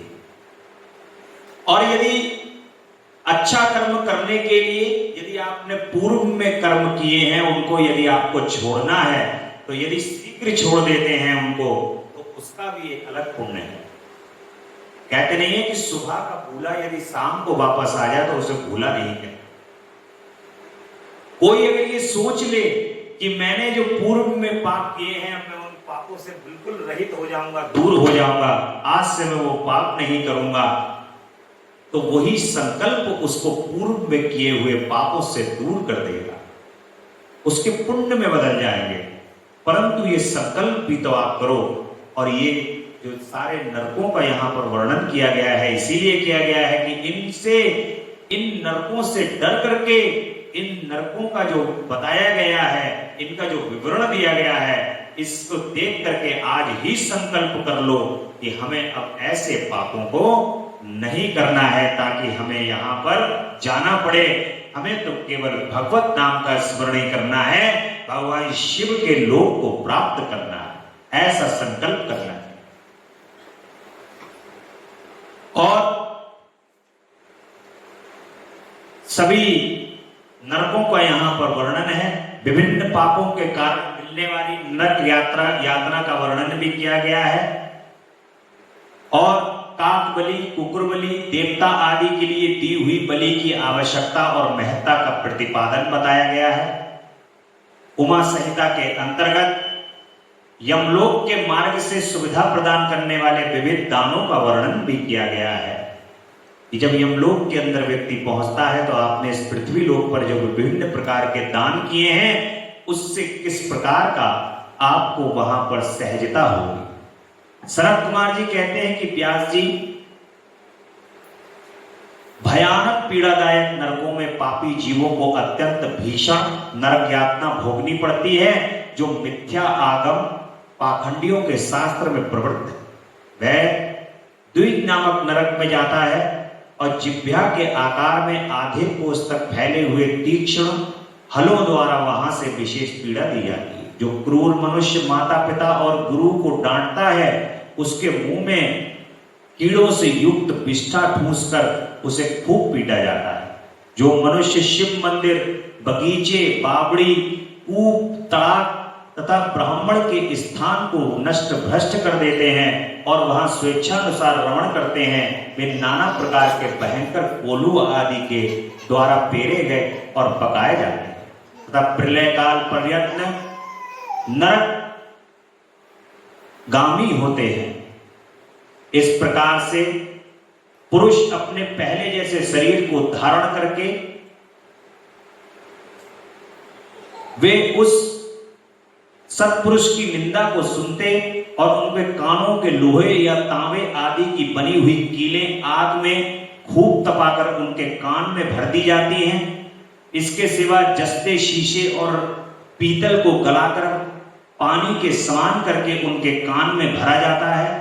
फिर बारंबार गर्म दूध, खूब तपाया हुआ तेल उनके कानों में डाला जाता है। ऐसा जो है वो नरक के जो पाप हैं उसकी यातना का यहाँ पर वर्णन किया गया है। जो देवता, अग्नि, गुरु तथा ब्राह्मणों को अग्रभाग निवेदन किए बिना ही भोजन कर लेते हैं, उनकी जिह्वा और मुख में लोहे की सैकड़ों कीलें तपाकर ठूस दी जाती हैं। जो लोग धर्म का उपदेश करने वाले महात्मा कथावाचक की निंदा करते हैं, देवता, अग्नि और गुरु के भक्तों की तथा सनातन धर्म शास्त्र की भी खिल्लियां उड़ाते हैं, उनकी छाती, कष्ट, जिह्वा, दांतों की संधि, तालू, होंठ और नासिका, मस्तक तथा संपूर्ण अंगों की संधियों में आग के समान तपाई हुई 3 शाखा वाली लोहे की कीलें डाल दी जाती है। ऐसा पाप से उनको पाप भोगना पड़ता है। अब यमलोक के मार्ग में यदि आपने यहाँ पर किस प्रकार के सत्कर्म किए हैं तो उन सत्कर्मों को भी जानना अति आवश्यक है कि उन सत्कर्मों को करके आप उनको कैसे बच सकते हैं। व्यास जी कहते हैं कि पापी मनुष्य बड़े दुख से यमलोक के मार्ग में जाते हैं। अब आप मुझे उन धर्मों का परिचय दीजिए जिनसे जीव सुखपूर्वक यम मार्ग पर यात्रा करते हैं। हे मुनि, अपना किया हुआ शुभारंभ कर्म बिना विचारे विवश होकर भोगना पड़ता है। अब मैं उन धर्मों का वर्णन करता हूं जो सुख देने वाले। जो आप यहां पर धर्म के कार्य कर रहे हैं, उनसे जो सुख प्राप्त होगा वे भयंकर यम मार्ग पर सुख से यात्रा करते हैं। जो श्रेष्ठ ब्राह्मणों को जूता और खड़ाऊ दान करता है, वह मनुष्य विशाल घोड़े पर सवार हो बड़े सुख से यमलोक को जाता है। छत्र दान करने से मनुष्य उस मार्ग पर उसी तरह छाता लगाकर चलते हैं जैसे ये छाते वाले लोग चलते हैं। शिविका का दान करने से मनुष्य रथ के द्वारा सुख से यात्रा करते हैं। शैया और आसन का दान करने से दाता यमलोक के मार्ग में विश्राम करते हैं और सुख पूर्वक जाते हैं। जो बगीचे लगाते हैं और छायादार वृक्ष का आरोपण करते हैं अथवा सड़क के किनारे वृक्षारोपण करते हैं, वे धूप में भी बिना कष्ट उठाए यमलोक को जाते हैं। जो मनुष्य फुलवाड़ी लगाते हैं, वे पुष्पक विमान से यात्रा करते हैं। देव मंदिर बनाने वाले उस मार्ग पर घर के भीतर क्रीड़ा करते हैं। जो यतियों के आश्रम का निर्माण करते हैं और अनाथों के लिए घर बनवाते हैं, वे भी घर के भीतर क्रीड़ा करते हैं। जो देवता, अग्नि, गुरु, ब्राह्मण, माता और पिता की पूजा करते हैं, वे मनुष्य स्वयं ही पूजित हो अपनी इच्छा के अनुकूल मार्ग द्वारा सुख से यात्रा करते हैं। दीपदान करने वाले मनुष्य संपूर्ण दिशाओं को प्रकाशित करते हुए जाते हैं। ग्रह दान करने से दाता रोग शोक से रहित हो सुखपूर्वक यात्रा करते हैं। गुरुजनों की सेवा करने वाले मानव विश्राम करते हुए जाते हैं और बाजा देने वाले उसी तरह सुख से यात्रा करते हैं जैसे मानो अपने घर से जा रहे हैं। गोदान करने वाले लोग संपूर्ण मनोवांछित वस्तुओं से भरे पूरे मार्ग द्वारा जाते हैं और मनुष्य उस मार्ग पर लोक में दिए हुए अन्न पान को ही पाता है। जो किसी को पैर धोने के लिए जल देते हैं, वह ऐसे मार्ग से जाता है जहां जल की सुविधा हो। जो आदरणीय पुरुषों के पैरों में उबटन लगाते हैं, वह घोड़े की पीठ पर बैठकर यात्रा करते हैं। व्यास जी कहते हैं, जो पाद्य अभ्यंग दीपक अन्न और घर दान करता है, उसके पास यमराज कभी नहीं आते। सुवर्ण और रत्न का दान करने से मनुष्य दुर्गम संकटों और स्थानों को लांघता हुआ जाता है। चांदी गाड़ी ढोने वाले बैल और फूलों की माला दान करने से दाता सुखपूर्वक यमलोक में जाता है। इस तरह के दानों में मनुष्य सुखपूर्वक यमलोक की यात्रा करते हैं और स्वर्ग में सदा भांति भांति के भाग पाते हैं। सब दानों में अन्नदाता को अन्न के दान को ही उत्तम बताया गया है, क्योंकि ये तत्काल तृप्ति प्रदान करने वाला है, मन को प्रिय लगने वाला। एक बात अवश्य याद रखें, अपने जीवन में जहां कहीं भी मौका मिले और किसी को यदि भूख लग रही है, तो अपना भोजन छोड़ करके उसको भोजन अवश्य करा दें। यदि किसी को भूख लग रही है, चाहे वो अपना हो या पराया हो, कहीं बाहर का हो, उसको अपना भोजन भी त्याग करके उसको भोजन करा देना। यदि आपके यहाँ भोजन ना भी हो और आप स्वयं भोजन कर रहे हो, अपना भोजन प्रदान कर देना। इससे बड़ा भोजन को दान करने का, किसी को मनुष्य को तृप्त कर देने से बड़ा और कोई तृप्ति इस संसार के अंदर है नहीं। यदि किसी को भूख लग रही है और उसको खिला दोगे, तो उसके उदर के अंदर तृप्ति होने के बाद जो वो दुआएं देता है, किसी प्यास अगर किसी को लग रही हो और एक गिलास पानी पिला दो तुम उसको, तो पानी पीने के बाद जो उसकी जो अंदर से दुआ जो निकलती है, अंदर से उसके आशीर्वाद जो निकलता है, वो सचमुच उसके हृदय के अंदर बैठे हुए भगवान ही आपको आशीर्वाद प्रदान कर रहे हो। ऐसे ही समस्त संसार के अंदर जो दान बताया गया है, वो अन्न का दान सबसे ऊपर बताया गया है। सब दानों में अन्न दान सबसे उत्तम है और बल बुद्धि को बढ़ाने वाला है। अन्न दान के समान दूसरा कोई दान नहीं है, क्योंकि अन्न से ही प्राणी उत्पन्न होते हैं और अन्न के अभाव में ही मर जाते हैं। अतएव अन्नदान से महान पुण्य बताया गया है, क्योंकि अन्न के बिना भूख की आग से तप्त हुए समस्त प्राणी मर जाते हैं। अतः अन्न को ही सब लोग प्रशंसा करते हैं, क्योंकि अन्न में ही सब कुछ प्रतिष्ठित है। अन्न के समान दान ना तो हुआ है और ना होगा। हे मुनि, यह संपूर्ण जगत अन्न से ही धारण किया जाता है। लोक में अन्न को बलकारक बताया गया है, क्योंकि अन्न ही प्राण प्रतिष्ठित है, जो सीधे ही प्राण को भोग लगता है। जब आप खाना बनाते हो रसोई में, तो अब प्रतिदिन का तो पता नहीं लोगों का, लेकिन हाँ ये है कि अग्नि का आप भोग लगाते हो। पहली रोटी जो है अग्नि का भोग लगाया जाता है। आजकल तो गैस हो गई, पहले चूल्हे में जो है भोग लगता था। अग्नि को दिया जाता है अन्न। जब तक अग्नि उसको ग्रहण नहीं कर लेती है, तब तक जो आप भोजन करा रहे हो उसको भोजन को हटाना नहीं चाहिए। हल्का सा अग्नि लग जाए भोजन में तो अग्नि ग्रहण करे, साक्षात देव हैं।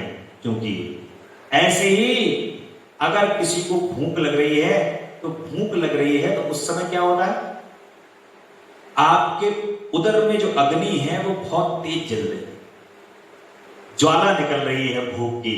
और जब आपने अन्न दिया तो क्या हुआ, अन्न देने से उसकी भूख जो है वो शांत हो गई, तृप्ति प्राप्त हो गई। और जो तृप्ति प्राप्त होगी तो उसका सीधा सीधा प्रभाव आपके पुण्यों पर पड़ेगा, परम पुण्य प्राप्त होगा। इसलिए ये बड़ी प्राण प्रतिष्ठित है। ये भोजन, किसी को अन्न दान करना बड़ा प्राण प्रतिष्ठित। प्राप्त हुए अन्न की कभी निंदा न करो। अब किसी ने आपको अन्न दे दिया, अब आजकल का क्या हिसाब किताब है, आपने देखा होगा कहीं पर भी किसी की शादी होती है या कोई कार्यक्रम हुआ तो खाना तो आदमी ने बड़े चाव से खा लिया, फिर उसके बाद उसमें 70 बुराई निकाली। उन्होंने कहा साहब पनीर की सब्जी ये वाली नहीं तो ये वाली हो जाती तो बढ़िया रहता। कभी किसी ने, जिसने मन से आपको 2 रोटी भी अगर खिलाई है, तो कभी किसी के अन्न का अपमान नहीं, उसकी निंदा नहीं करनी चाहिए। क्यों, आपको क्या पता कि उसने किस साधन से आपको खिलाया है, कौन से साधन से आपको प्रयोग करके अच्छे से अच्छा खिलाने की कोशिश की है। क्योंकि जिसकी जितनी सामर्थ्य होती है वो अपनी सामर्थ्य, अपनी पूरी सामर्थ्य दूसरे को खिलाने पिलाने में लगा देता है। और यदि आपने उसकी निंदा ही कर दी तो फिर आपने सीधे तौर पर अन्न का अपमान कर दिया। इसलिए कभी कोई किसी को भोजन कराए तो कभी उसकी निंदा ना करे और किसी तरह उसे फेंके नहीं। अब किसी का अन्न है तो यदि आपको पसंद नहीं आ रहा है तो उसको फेंको मत, नुकसान मत करो। कुत्ते और चांडाल के लिए भी किया हुआ अन्नदान कभी कष्ट नहीं होता। कुत्ते को अवश्य रोटी देनी चाहिए।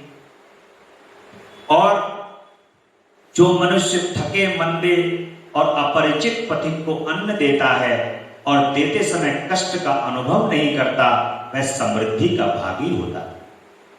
कोई थका हारा आया है, सड़क पर चलता हुआ ही जा रहा है, वो कह रहा है कि 2 रोटी खिला दो, तो थका हुआ है, आपको लग रहा है कि हाँ ये थका हुआ है, इसको खिलाना चाहिए, तो उसको खिला दो। क्योंकि जो उसका आपको फल प्राप्त होगा वो आपके समस्त कष्टों को दूर करने वाला, समृद्धि देगा। ये महामुनि, जो देवताओं, पितरों, ब्राह्मणों और अतिथियों को अन्न से तृप्त करता है, उसे महान फल की प्राप्ति होगी। अन्न और जल का दान शूद्र और ब्राह्मण के लिए भी समान रूप से महत्व रखता है। ऐसा नहीं है कि किसी ब्राह्मण को ही आपने भोजन करा दिया और शूद्र को नहीं कराया, तो ब्राह्मण को भी और शूद्र को, दोनों को आप भोजन किसी को भी कराया जाता है, इसका जो समान फल ही प्राप्त होता है। किसी की आत्मा को भी यदि आप तृप्त कर देते हो, उसकी आत्मा को तृप्तता प्रदान कर देते हो, तो आपको फल जो है वो समान प्राप्त हो। और अन्न की इच्छा रखने वाले पुरुष से उसका गोत्र, शाखा, स्वाध्याय और देश नहीं पूछना चाहिए। किसी से तुम पूछ रहे हो कि भाई तुम कौन हो, किस जाति के हो, कौन से धर्म के हो, कौन सी बिरादरी के हो, तो ये पूछ करके कभी किसी को खिलाना ही नहीं चाहिए। जिसको आवश्यकता है आप उसको अवश्य खिला दें, उसको संतृप्त कर दें। यही जो है वो आपका परम पुण्य कार्य है आपके जीवन का। इससे बड़ा और कोई पुण्य कार्य है? अन्न साक्षात ब्रह्मा है, अन्न साक्षात विष्णु है और अन्न साक्षात ही भगवान शिव है। क्यों? क्योंकि अन्न आप ग्रहण करते हैं, उसी से ही आपका शरीर बनता है। और शरीर धीरे धीरे धीरे धीरे धीरे करके, यही तो आपके शरीर जो है, इसके अंदर रक्त, मज्जा, हड्डियां सब भोजन से ही तो बन रहे हैं, अन्न से ही तो बन रहे हैं, उसके माध्यम से ही बन रहे हैं। इसीलिए ये साक्षात ब्रह्म का ही स्वरूप है, ब्रह्म है। इसलिए अन्न के समान दान ना हुआ है और ना होगा। जो पहला बड़े भरी पाप करके भी पीछे अन्न का दान करने वाला हो जाता है, वह सब पापों से मुक्त होकर के स्वर्ग लोक में जाता है। अन्न, जल, घोड़ा, गौ, वस्त्र, सैया, छत्र और आसन, इन 8 वस्तुओं के दान से यमलोक के लिए उत्तम माने गए हैं। इस प्रकार दान विशेष से मनुष्य विमान पर बैठकर धर्मराज के नगर में जाता है। जो सक्षम होते हैं वो आपने देखा होगा कि 24 घंटे का भंडारा लगा देते हैं। गरीबों के लिए, यतीमों के लिए 24 घंटे मुफ्त में खाने की व्यवस्था कर देते हैं, कि उनको पता है कि क्या मार्ग है। आज भगवान ने हमें सक्षम बनाया है, हम किसी को खिला सकते हैं, इसीलिए तो हमें सक्षम बनाया है भगवान ने। ये जो आपने धन, अन्न जो अर्जित किया है, ये अपने भोग के, अपने शरीर को तो सुरक्षित रखना ही है। खाओगे तो सुरक्षित रहोगे, और इसके साथ साथ इसमें सबका भाग है, ये भी सोचना चाहिए। ये हमारा ही नहीं है, इसमें सबका भाग है। जलदान, जलाशय निर्माण, वृक्षारोपण, सत्य भाषण और तप की भी महिमा बताई गई है। जल का दान भी महादान है। गर्मी में, भीषण गर्मी में आप उन लोगों से पूछिए जिनको जल की प्राप्ति हो जाती है। हमें भी कभी कभी जब जाते हैं बाहर, और स्मरण है अभी इतनी भयंकर इस साल गर्मी पड़ी है, अगर हम लोग भी कहीं गए तो इस साल भी हमने कई बार ऐसा महसूस किया कि आधा गिलास जल भी अगर मिल जाता तो उससे इतनी तृप्ति महसूस होती कि सामने जो जल को देने वाला है वो परम देवता के समान प्रकट ऐसा प्रतीत होता कि जैसे किसी देवता ने हमें जल पिला दिया। और उस स्थान पर जहां पर आपकी कोई व्यवस्था नहीं है, आजकल तो दुकानों पे जल बिक रहा है, कंपनियां जल बेच रही हैं, बड़े बड़े अच्छे मिनरल वाटर बेच रही हैं, लेकिन पूर्व काल में जलाशयों की व्यवस्था की गई थी। आज भी जो स्वच्छ हृदय वाले लोग हैं, पुण्य आत्मा है, वो जल की व्यवस्था करते हैं, और ये जल परम सुख और परम आनंद आत्मा को प्रदान करता है। वृक्षारोपण, वृक्षारोपण आजकल के जो पर्यावरण को नुकसान जो पहुंचा है, वो वृक्षारोपण ना करने के कारण ही पहुंच रहा है। और वृक्षारोपण करने से जो निकलने वाले पथिक हैं, गर्मी में, बरसात में, जाड़े में, वृक्ष हमें हर चीज से बचाते हैं। उन वृक्षों के नीचे यदि हम आ जाए तो हम गर्मी, भयंकर ताप से बच जाते हैं, नाना प्रकार के कष्टों से बच जाते हैं। पर्यावरण को वृक्ष स्वच्छ रखते हैं। वृक्षारोपण करना भी पुण्य का कार्य है। सत्य भाषण, किसी के सामने यदि बोलो तो सत्य बोलो, और सत्य के अंदर पता है एक बड़ी अच्छाई होती है। सत्य बोलोगे उस समय तो तुम्हें सुनने में बुरा लगेगा, जो सामने वाला सुनेगा, और दोनों को सुख देता है। बोलने वाले को भी सुख प्रदान करता है और सुनने वाले को भी सुख प्रदान करता है। सुनने वाला कहता है कि चलो यार, इनने हमें सत्य तो बोला, कम से कम बात तो गलत नहीं बोली यार, झूठ तो नहीं बोल रहा कम से कम। और सुनाने वाला इसलिए हल्का हो जाता है कि मैंने जो था वो कह दिया, अब मुझे बार बार बात बना करके नहीं बोलना पड़ेगा। जो बात थी, जैसी थी, मैंने तो वैसी कह दी। और सुनने वाला यूं, क्योंकि सत्य कभी छुपता नहीं है, सत्य हमेशा उजागर जरूर होता है। वो साक्षात भगवान का स्वरूप होता है।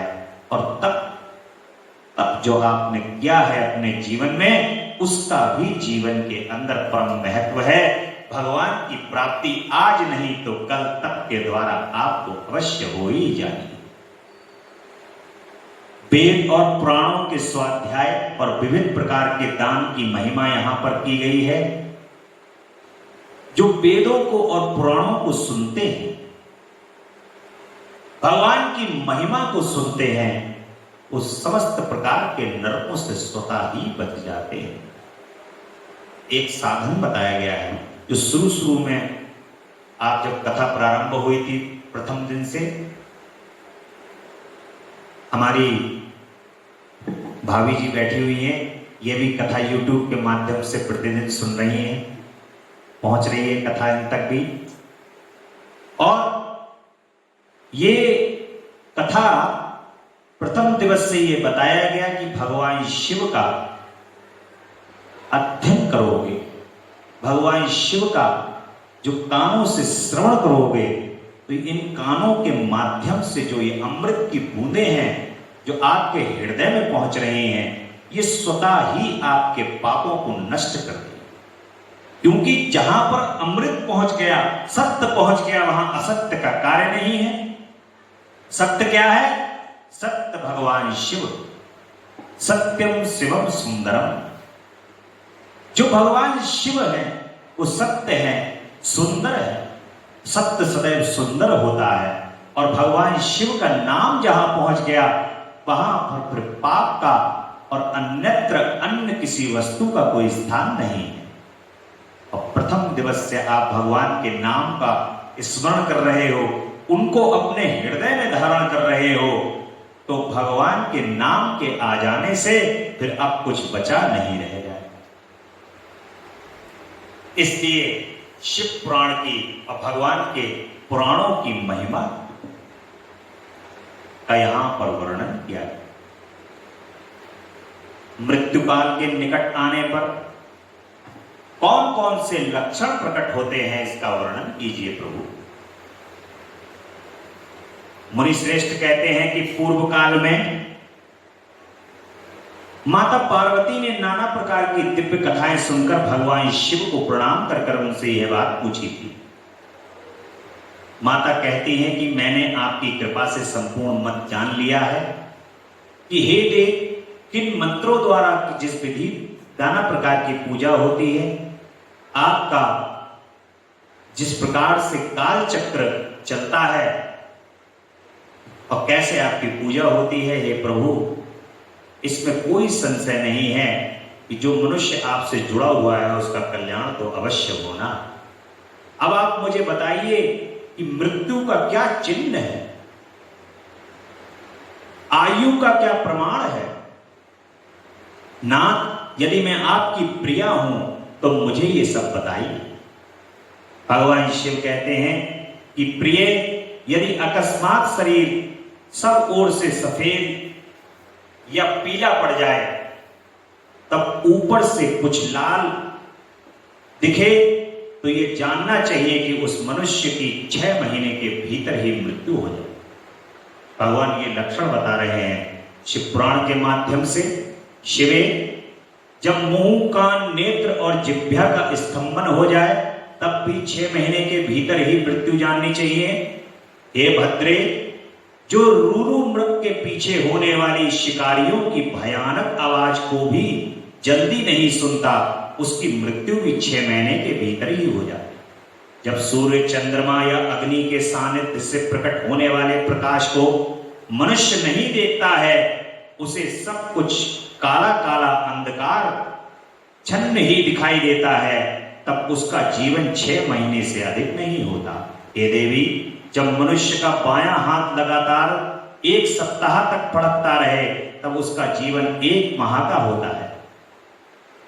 जब उसका ऐसा जानना चाहिए कि इसमें संशय नहीं है, जब सारे अंगों में अंगड़ाई आने लगे और तालू सूख जाए तब वह मनुष्य 1 माह ही जीवित रहता है, इसमें संशय नहीं। त्रिदोष में जिसकी नाक बहने लगे उसका जीवन 15 दिन से अधिक नहीं रहता। मुंह और कंठ सूखने लगे तो यह जानना चाहिए कि 6 महीने बीतते बीतते उसकी आयु समाप्त होगी। हे भामिनी, जिसकी जीभ फूल जाए और दांतों से मवाद निकलने लगे उसकी भी 6 महीने के भीतर ही मृत्यु हो जाती है। इन चिन्हों से मृत्यु काल को समझना चाहिए। सुंदरी, जल, तेल, घी तथा दर्पण में भी जब अपनी परछाई न दिखाई दे या विकृत दिखाई दे तब काल चक्र के ज्ञाता पुरुष को यह जान लेना चाहिए कि उसकी भी आयु 6 माह से अधिक शेष नहीं रह गई। हे देवेश्वरी, अब दूसरी बात सुनो जिससे मृत्यु का ज्ञान होता है। अब अपनी छाया सिर से रहित दिखे, अपना अथवा अपने को छाया से रहित पाए तब वह मनुष्य 1 मास भी जीवित नहीं रहता। इस प्रकार से नाना प्रकार के भगवान माता पार्वती को लक्षण बता रहे हैं और ये भगवान शिव का जो ये पुराण है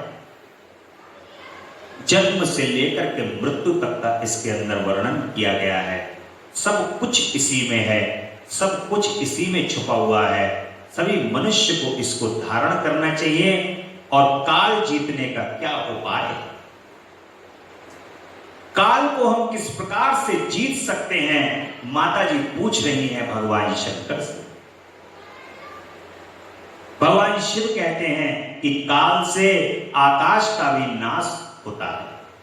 यह भयंकर काल बड़ा विकराल है, ये स्वर्ग का भी एकमात्र स्वामी है। आपने उसे दग्ध कर दिया था, परंतु अनेक प्रकार के स्तोत्रों द्वारा जब उसने आपकी स्तुति की तब आप फिर संतुष्ट हो गए और वह काल पुनः अपनी प्रकृति को प्राप्त हुआ, पूर्णता स्वस्थ हो गया। आपने उससे बातचीत में कहा कि काल, तुम सर्वज्ञ विचरोगे किंतु लोग तुम्हें देख नहीं सकेंगे।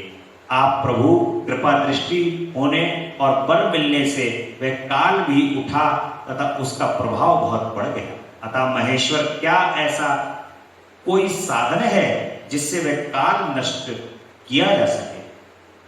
भगवान शिव कहते हैं कि देवी, श्रेष्ठ देवता, दैत्य, यक्ष, राक्षस, नाग और मनुष्य किसी के द्वारा भी काल का नाश नहीं किया जा सकता, परंतु जो ध्यान परायण योगी हैं वे शरीरधारी होने पर भी सुखपूर्वक काल को नष्ट कर देते हैं। हे वाराही, ये 5 भौतिक शरीर सदा उन भूतों के गुण से युक्त ही उत्पन्न होते हैं और उन्हीं में इनका लय होता है। मिट्टी की देह मिट्टी में मिल जाती है, आकाश से वायु उत्पन्न होती है, वायु से तेज तत्व प्रकट होता है और तेज से जल का प्राकट्य बताया गया है और जल से पृथ्वी का आविर्भाव होता है। पृथ्वी आदि भूत क्रमता अपने कारण में लीन हो जाते। इस प्रकार से भगवान शिव यहां पर सभी तत्वों को बता रहे हैं और कहते हैं कि काल या मृत्यु को जीतकर अमृत प्राप्त करने की 4 योगिक साधनाएं हैं। प्राणायाम, भूमध्य में अग्नि का ध्यान, मुख से वायुपान तथा मुड़ी हुई जिह्वा द्वारा गले की घाटी का स्पर्श। इससे आप जो हैं वो अपनी आयु में वृद्धि कर सकते। भगवान कह रहे हैं कि अमृत को प्राप्त करने की 4 योगिक साधनाएं हैं। या तो प्राणायाम करो अच्छे से, योग क्रिया, उससे भी शरीर के अंदर जो विकार हैं वो दूर होंगे, शरीर स्वस्थ होगा। देखिए ये जो शरीर है ना, ये शरीर भी माध्यम है, चूंकि कीटाणु, जीवाणु, विषाणु सभी जो हैं वो आपके चारों ओर घूम रहे हैं। जहां पर शरीर कमजोर होगा वहां जीवाणु, विषाणु, कीटाणु हावी हो जाएंगे और शरीर जब प्रबल रहेगा तो जीवाणु, विषाणु, कीटाणु आपसे दूर रहेंगे। और उनको वो आपसे दूर कैसे रहेंगे, उसका रास्ता है, साधन है प्राणायाम। आप अपनी शरीर की प्रतिरोधक क्षमता को इतना बढ़ा लीजिए, प्राणायाम के माध्यम से जो अग्नि है अंदर की, उस अग्नि को इतना प्रबल कर लीजिए कि आपके ऊपर किसी भी प्रकार के रोग का प्रभाव ना हो। और भूमध्य में अग्नि का ध्यान अपने सभी चक्रों के अंदर पहुंचते हुए आप सभी चक्रों में पहुंच जाएं और अग्नि का ध्यान करें। मुख से वायुपान, जो लोग मुख से वायुपान का मतलब ये हुआ कि हर समय खाना भी नहीं चाहिए, हर समय खाना भी नहीं चाहिए। पता लगा जब मौका मिला खा लिया, पेट भर लिया, खा लिया, पेट भर लिया, कोई भूखा भी रहना चाहिए।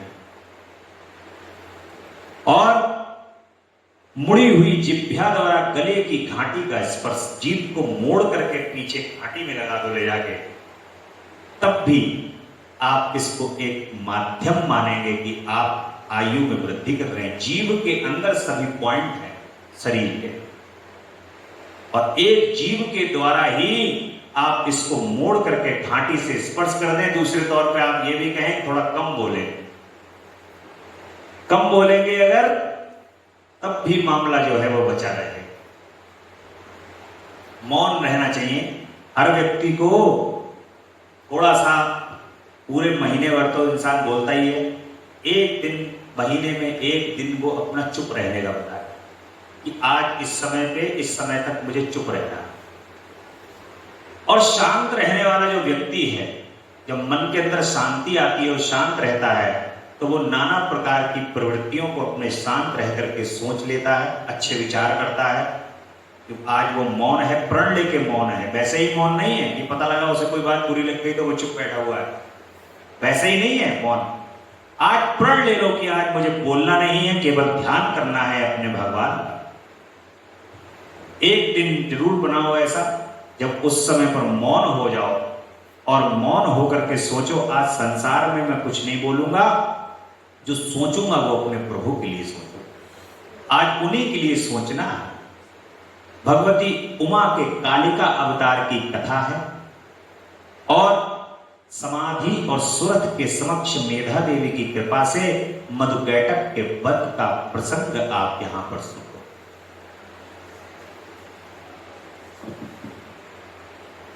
इसके अनंतर छाया पुरुष सर्ग कश्यप वंश मनवंतर मनुवंश सत्यवादी हैं। ब्रह्मवेत्ताओं ने श्रेष्ठ सूत जी, हमने आपके मुख से भगवान शिव की अनेक इतिहासों से युक्त रमणीय कथा सुनी, जो उनके नाना अवतारों से संबंध रखती हैं तथा मनुष्यों को भोग और मोक्ष प्रदान करने वाली है। अब आपसे जगत जननी भगवती उमा का मनोहर चरित्र सुनना चाहते हैं। परब्रह्म परमात्मा महेश्वरी की जो आद्या सनातनी शक्ति है, वे उमा नाम से विख्यात है। इस प्रकार माता की जो ये अवतार है यहां पर कालिका मां का, उसकी कथा का वर्णन आप सभी कल की कथा में सुनेंगे। आज की कथा, कल शनिवार का दिन है, बड़ा उत्तम दिन है भगवान की इस कथा के अंदर, और कल आप इस कथा को, माता कालिका की कथा को सुने, परम आनंद लें। और परसों रविवार को कथा का विश्राम होगा। 2 दिन कथा जो है थोड़ी लंबी चलेगी, कल और परसों, क्योंकि कथा का पूर्ण विश्राम देने के लिए थोड़े समय की आवश्यकता है। अब भगवान के नाम की चर्चा करते करते करते करते ये ध्यान ही नहीं रहा कि अब कथा के विश्राम का समय आने वाला है, और उनकी चर्चा में ये इतनी कथा जो है वो भी बची हुई है।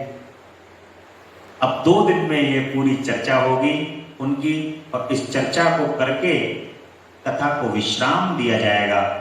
और विश्राम केवल और केवल भगवान के पुराण के माध्यम से जो लिखा हुआ है उसे दिया जाएगा। अपने जीवन के अंदर उस कथा को कभी विश्राम नहीं देना है। इस प्रण के साथ भगवान की कथा को निरंतर स्मरण रखना है। ऐसे आप लोगों से हमारी यहाँ से प्रार्थना है, और स्वयं अपने लिए भी सचेतना है कि अपना भी यही कार्य होना चाहिए और आपका भी यही कार्य होना चाहिए। हमारा और आपका सबका यही कार्य होना चाहिए कि उनके नाम से हम विमुख ना हो। उनके नाम की चर्चा जहां समय मिले वहां हम अवश्य करें, और जब हम उनके नाम की चर्चा जहां समय मिलेगा वहां करेंगे तो उससे भगवान को, जगदम्बा को परम प्रसन्नता प्राप्त होती है। और उसी प्रसन्नता के लिए ही तो हम पूजा करते हैं। भगवान को प्रसन्न करने के लिए ही तो पूजा करते हैं कि हे प्रभु प्रसन्न हो जाओ, ये लाए हैं बेलपत्री प्रभु, ये लाए हैं आपके लिए अकौआ के फूल, और ये लाए हैं प्रभु धतूरा, नाना प्रकार के पुष्प लेकर के आए हैं। परंतु आपके लिए जब आप उनको याद करते हो तो उस याद करने से जो उनको प्रसन्नता प्राप्त होती है उसका तो बखान ही नहीं किया जा सकता। भगवान अपनी चर्चा जब उनकी होती है तो उस चर्चा को निकट आकर के उस चर्चा को सुनते हैं। ये प्रमाणित है। जहां कहीं भी भगवत चर्चा होगी, भगवत चर्चा के अंदर भगवान अपनी चर्चा को अवश्य सुनते हैं। जो मनुष्य बड़े श्रद्धा भाव और प्रेम से उनकी चर्चा को करता है, उनके नाम का स्मरण करता है, तो कदापि ऐसा हो ही नहीं सकता जो वहां पर आकर के भगवान अपनी कथा को ना सुने। और यही हम लोगों के जीवन का सुख है। यही मानना चाहिए कि हमारे जीवन का जो सुख है वो क्या है? उनके नाम की चर्चा। बोले शंकर भगवान की जय। बड़े प्रेम से 2 मिनट का भगवान का कीर्तन करेंगे। तेरा पल पल बीता जाए, मुख से जप ले नमः शिवाय, ओम नमः शिवाय, ओम नमः शिवाय, ओम नमः शिवाय, ओम नमः शिवाय। मुसाफिरी जब होगी, चलने की मजबूरी होगी, मुसाफिरी जब पूरी होगी, चलने की मजबूरी होगी, अवसर खाली न जाए, मुख से जप ले नमः शिवाय। तेरा अवसर खाली न जाए, मुख से जप ले नमः शिवाय, ओम नमः शिवाय, ओम नमः शिवाय, ओम नमः शिवाय, ओम नमः शिवाय। नमः शिवाय, नमः शिवाय, नमः शिवाय, नमः शिवाय, नमः शिवाय, नमः शिवाय, नमः शिवाय, नमः शिवाय, नमः शिवाय, नमः शिवाय, नमः शिवाय।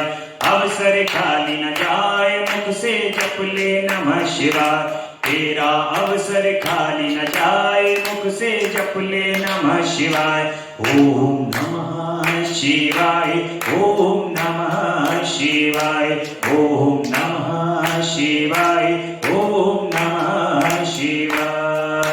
नमः शिवाय, नमः शिवाय, नमः शिवाय, नमः शिवाय, नमः शिवाय, नमः शिवाय, नमः शिवाय, नमः शिवाय, नमः शिवाय, नमः शिवाय। बोलो हर हर महादेव, हर हर महादेव, हर हर हर महादेव। शिव शंभु कैलाशपति जगदम्बा रानी की जय।